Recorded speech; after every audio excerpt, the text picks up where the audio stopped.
नमस्कार। जरा सोचिए, क्या ऐसा हो सकता है कि दुनिया के दो सबसे करीबी पड़ोसी और सहयोगी यानी अमेरिका और कनाडा एक दूसरे के ही खिलाफ खड़े हो जाएं? आज हम इसी हैरान कर देने वाली भू राजनीतिक दरार की परतों को एक-एक करके खोलेंगे। और जानते हैं, इस पूरी कहानी का जो निचोड़ है वो एक पुरानी कहावत में छिपा है। जैसी करनी वैसी भरनी। ये कनेक्शन बहुत दिलचस्प है और हम आगे समझेंगे कि ये बात यहाँ कैसे और क्यों फिट बैठती है। तो इस पूरी कहानी को समझने के लिए हमें थोड़ा सा पीछे चलना पड़ेगा, उस वक्त में जब कनाडा के भारत के साथ रिश्ते तनावपूर्ण थे और इसकी एक बड़ी वजह थी खालिस्तान का मुद्दा।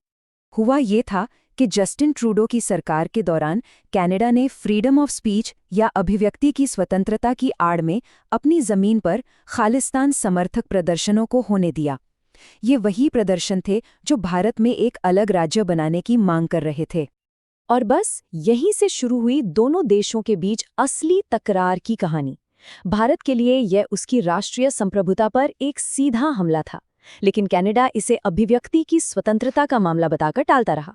जाहिर है, इस मतभेद ने एक बड़े डिप्लोमैटिक गतिरोध को जन्म दिया। तो ये तो थी पुरानी बात। अब आते हैं आज के दौर में और देखते हैं कि कहानी कैसे आगे बढ़ती है। इसमें एक नया मोड़ आता है और इस बार आग कनाडा के अपने ही घर में लगी हुई है। जी हाँ, हम बात कर रहे हैं अल्बर्टा प्रांत की। हाँ, और विडंबना तो देखिए कि आज कनाडा को अपने ही सबसे अमीर प्रांत अल्बर्टा में एक अलगाववादी आंदोलन का सामना करना पड़ रहा है। मतलब, कल तक जो मुद्दा दूसरों के लिए अभिव्यक्ति की स्वतंत्रता था, आज वो खुद उनके लिए एक बहुत बड़ी चुनौती बन गया है। अब सवाल ये उठता है कि अल्बर्टा इतना ज़रूरी क्यों है। वो इसलिए क्योंकि कनाडा का 85% तेल उत्पादन अकेले इसी एक प्रांत से होता है। ये देश की ऊर्जा का, कह सकते हैं, पावर हाउस है। और अगर आर्थिक ताकत की बात करें तो अल्बर्टा की जीडीपी है $459 अरब। मतलब ये कोई छोटी मोटी रकम नहीं है, बहुत बड़ी रकम है। इसको ऐसे समझिए कि ये अर्थव्यवस्था बांग्लादेश से भी बड़ी है और इसे चलाने वाले लोग हैं सिर्फ 50 लाख। तो इससे अंदाज़ा लगाया जा सकता है कि अगर अल्बर्टा अलग होता है तो ये कनाडा के लिए कितना बड़ा आर्थिक झटका साबित होगा।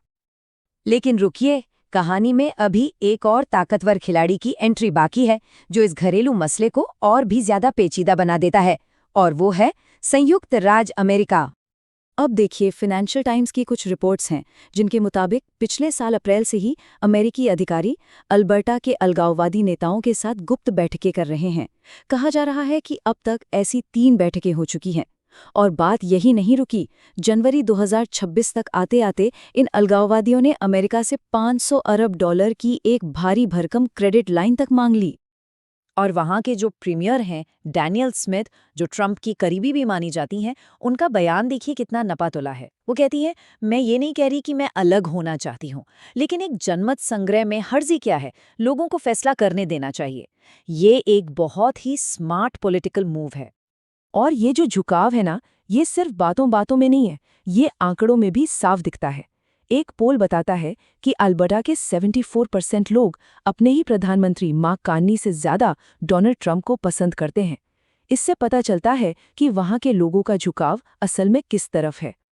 तो हुआ ये कि जो समर्थन पहले छिपछिपा कर दिया जा रहा था, वो अब एक खुलेआम राजनयिक और आर्थिक जंग में तब्दील हो चुका है। जो बातें पहले बंद दरवाजों के पीछे होती थीं, वो अब धमकियों की शक्ल ले चुकी हैं।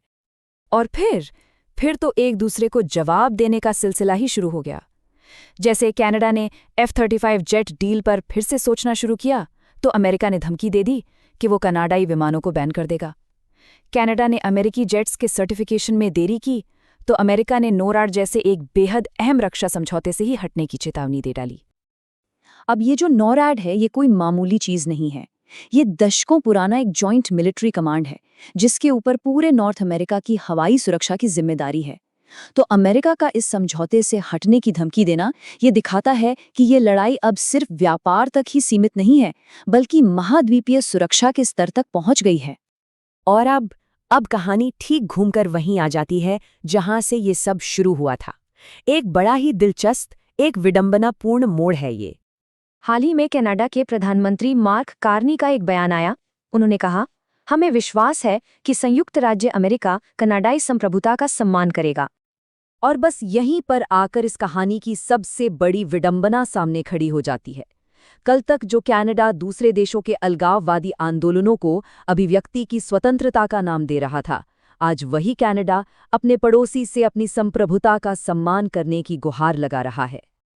तो सवाल यही उठता है कि क्या इसी को कहते हैं पोएटिक जस्टिस या काव्य न्याय? तो इस पूरे मामले से जो एक बात निकलकर आती है वो ये है कि संप्रभुता और किसी के आंतरिक मामलों में दखल न देने जैसे सिद्धांतों का इम्तिहान हो रहा है। और ये इम्तिहान किन्हीं दूर के दुश्मनों के बीच नहीं, बल्कि दुनिया के दो सबसे करीबी सहयोगियों के बीच हो रहा है। और आखिर में एक बड़ा सवाल जो ये कहानी हमारे सामने छोड़ जाती है, वो ये है कि जब इतने मजबूत गठबंधन टूटने लगते हैं तो इसका असली फायदा आखिर होता किसको है? इस पर विचार जरूर कीजिएगा।